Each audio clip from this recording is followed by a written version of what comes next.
Hey everybody, so for those of you that have been following my story, many of you already know this, but I have been working in Sweden as a teacher for the last year and a half. And so basically when I first came to Sweden, becoming a teacher was kind of like my ticket here because I just finished my master's degree in America, my master's in teaching, and because they have such a huge teacher shortage here in Sweden, it was really easy for me as a qualified teacher to find a job here. And so I have worked in 2 Swedish schools over the last year and a half. And so I feel like I've gotten a lot of insights having been trained in America as a teacher and actually coming to Sweden and working in the schools here, because there are a lot of differences between schools in the 2 countries. So as many of you know, if you've seen my moving to Stockholm video, I am now officially done as a teacher. Last week was my last week as a teacher, and it's a bittersweet feeling. I had such a great relationship with the students and colleagues and all those things, and it was really tough to say goodbye, but I'm also really excited about this next chapter of my life,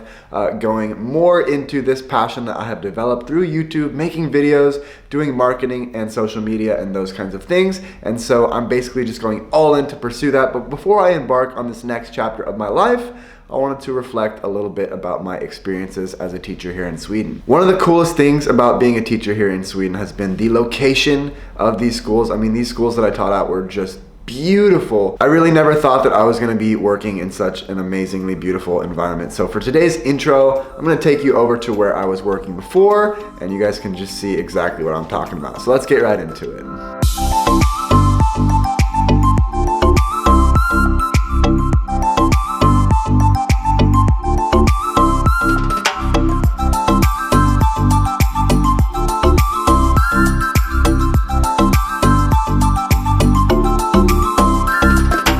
So the first pro that I have about Swedish schools is the fact that both students and teachers get free lunches. Now, I don't think this is true at every single Swedish school, but most of the Swedish schools, I think this is true. And both of the schools that I worked at actually had really good lunches. And of course, this can be hit and miss depending on what school you're at, but it was super nice to have free lunches. When I was working as a teacher in America, I would have to pack my own lunch, and many of you know that I'm kind of a lazy cook, so I just kind of threw some things together, make a sandwich at the last minute, throw some nuts and fruit in a bag, and that was my lunch every day. I didn't really put a lot of thought into it, so it was super nice to get a nice cooked lunch every single day. And here in Sweden, the kids don't have to pay for it. If you want to eat lunch in America as a student, you do have to pay for that lunch. They do have free and reduced lunch for families that have needs financially, but in general, most of the kids have to pay for lunch, which is kind of a bummer in America. Now, one of the cons about the Swedish schools that I had worked at, this probably isn't a huge con, but this is just something that is a personal preference for me as a teacher. At the 2 schools that I worked at here in Sweden, teachers did not have their own classrooms. So in America, it's pretty much standard that every teacher has their own room, and the students travel from teacher to teacher to see their different classes. Here in Sweden, they have the cohort model where everyone stays together in the same class. It's much more common. So they'll have 20 kids in the class, and those kids will stay together from grade to grade every single year. So on the positive side, the kids in that class really get to know each other and develop really strong relationships. But it can also be a con because the students only get to know those 20 people really well, and people that aren't in their classes, they're not going to see maybe as often.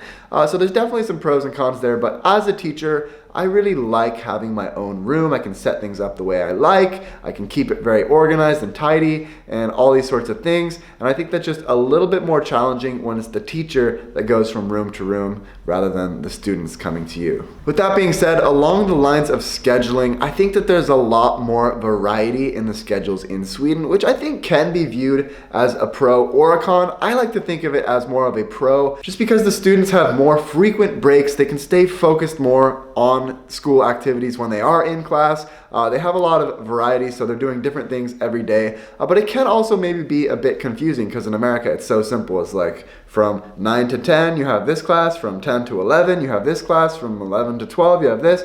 And so it's very structured, and it's the same thing every day at most schools. I mean, I'm sure there's a ton of different schools out there, and maybe some schools do things differently, but in general, the American schedules are very much concrete, every single day the same thing. thing, whereas in Sweden, the schedules can kind of be all over the place. So it's nice that the kids have that variety, but maybe not quite the same structure. But I think also in America, the public transportation isn't quite as good, so a lot of kids that can't drive yet are reliant on the school buses, which could be a reason for everybody starting and ending at the same time so that the school buses can drop everybody off in the morning and pick them up at the end of the day. Now, one pro that I think is huge in Swedish schools is that they start learning foreign languages at a much younger age here in Sweden. In America, foreign languages is kind of like an afterthought. I mean, America is such a huge country. Pretty much everybody speaks English. I mean, maybe there's some people that only speak Spanish or whatnot, but in general, everybody in America speaks English.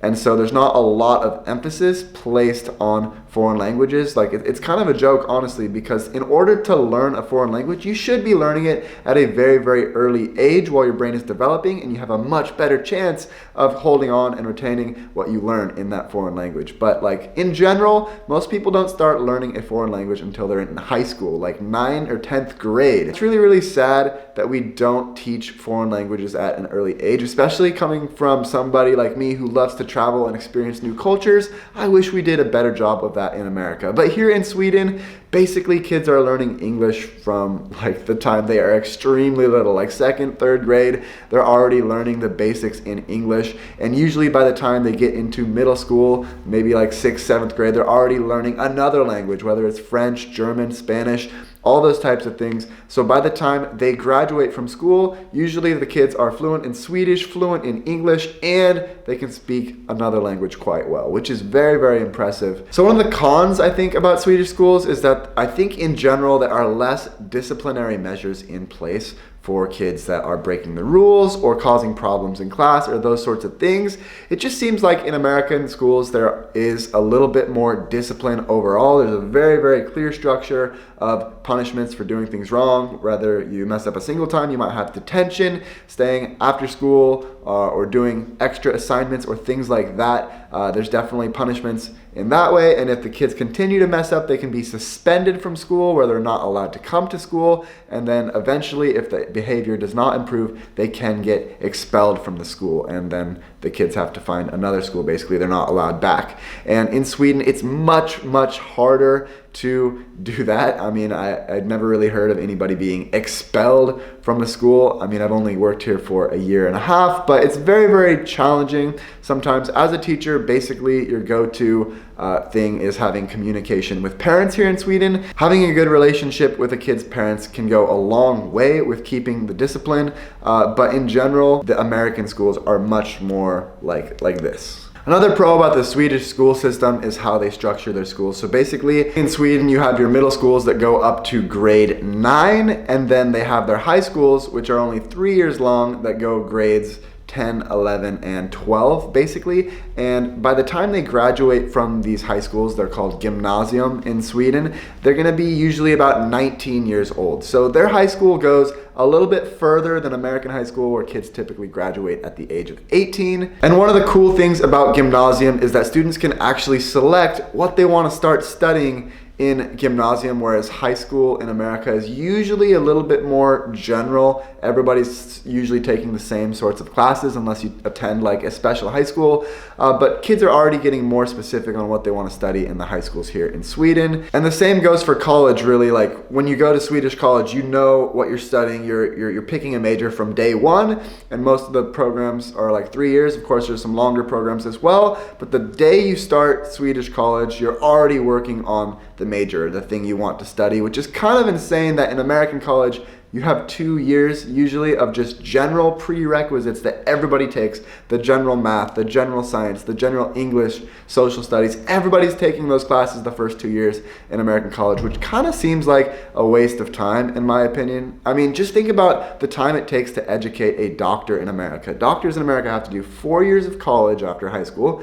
Then they've got to do 4 years of medical school, and then they've got to do their internship year, and then residency programs can be from like 2 to maybe 5, 6, 7 years.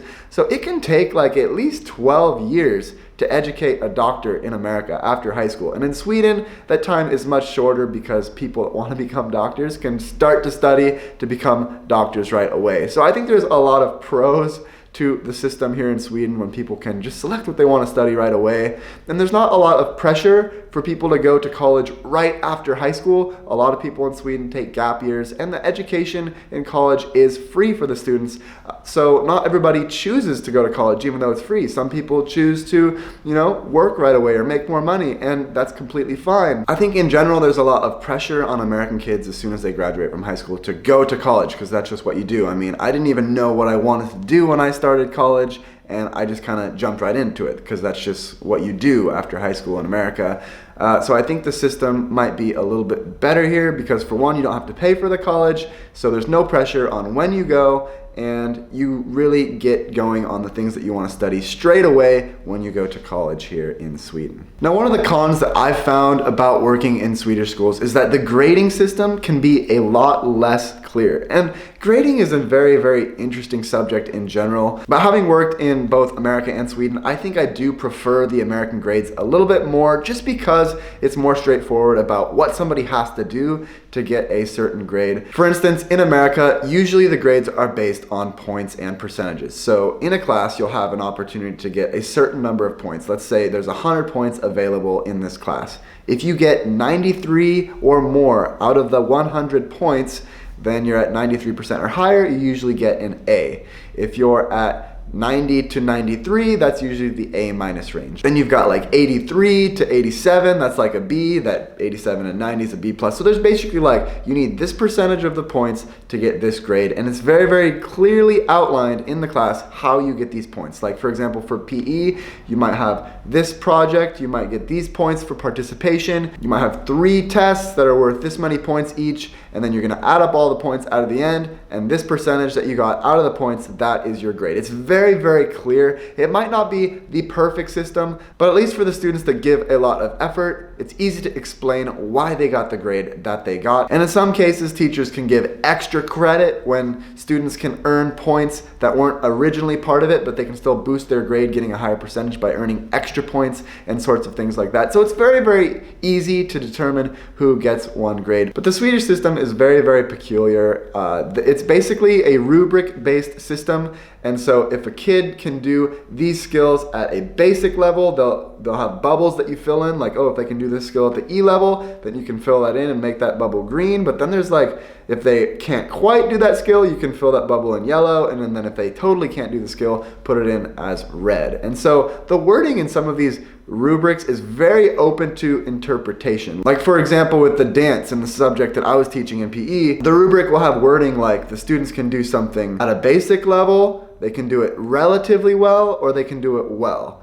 And it's very hard to define, okay, what's well, what's relatively well, and what's the basic level. And so it's very, very confusing as a teacher, especially when you do a variety of activities. And we have this rubric in PE also that the students are able to participate well in different activities, and that's very open-ended because maybe they do super well in basketball, for instance, but then when we do gymnastics, they don't participate and they don't like to be there. So it's a very, very interesting system. I just think that the American grading system is a little bit more clear and concise in general. One of the things that I did like about Swedish schools, though, was the ability and freedom to do different activities and different trips. In America, people are worried about liability, and everything is just like completely controlled, and just for like a simple field trip, you need like tons of permission slips, and you need to submit like what you're going to be doing at certain times, and so that everybody's accounted for all the time. There's just so much like stress about those sorts of things. And in Sweden, I think there's a little bit more freedom. Like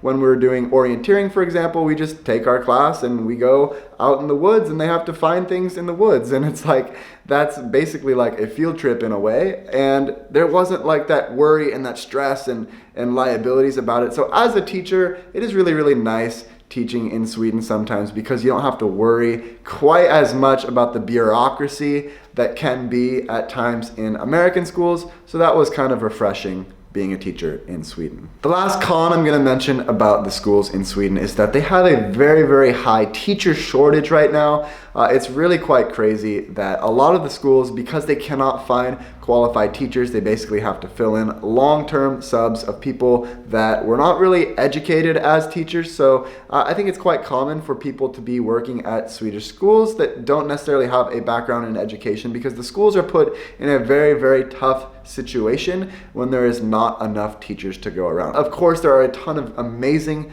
qualified teachers in Sweden as well. I just don't think that there are enough of them. But as a teacher, when you come to Sweden, you have a lot of power to negotiate your own salary, versus in America, it's basically you just are put in the salary system. This is how many years you've been teaching, this is your education, this is how much you make. And in Sweden, a lot more emphasis is put on the individual teachers to actually negotiate their salaries. So being in a situation where there is such a teacher shortage, teachers actually have a lot of power in this environment to ask for a fair level of pay. And the last thing that I want to mention in this video, my final pro, is that I just had such an amazing experience as a teacher here in Sweden. And I think the biggest reason for that was my students and my colleagues, and getting to know all these people really made the experience worthwhile. And without them, I would not have enjoyed this last year and a half nearly as much as I have. So if you guys are watching this video, thank you so much for being a part of my life, and you guys have honestly changed my life for the better. So I'm so grateful to be in this position that I am now. I'm so grateful for these experiences that I've had, and it's been really, really amazing to reflect back on this last year and a half. I think I'm always gonna look back in my time in Sweden as a teacher with very, very fond memories.